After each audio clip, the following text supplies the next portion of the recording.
There is no entry for domination. There is no entry for imposition. There is no entry for BJP.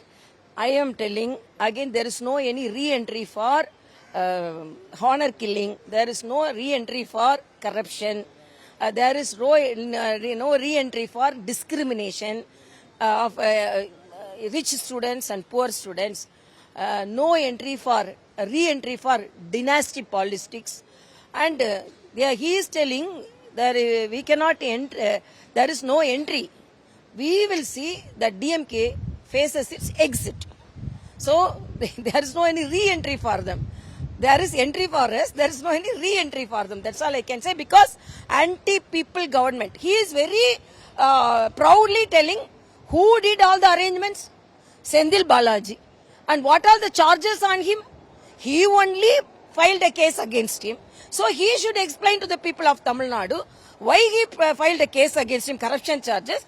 And after he joined ADMK, he is celebrating his entry and he is celebrating his activities. Senthil Balaji.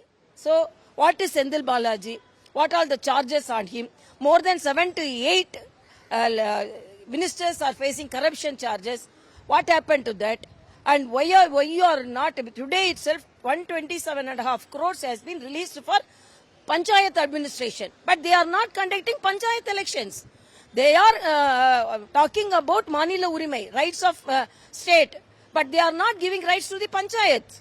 For the ordinary people, for the village Panchayats. And the communist leader Shanmugam is telling, we are going to agitate against the state government for not safeguarding the rights of the labor. Whom you are facing? You are with alliance. So if you have guts, you tell we will exit from the alliance. Otherwise, why you are agitating? If you are in opposition party, you can agitate.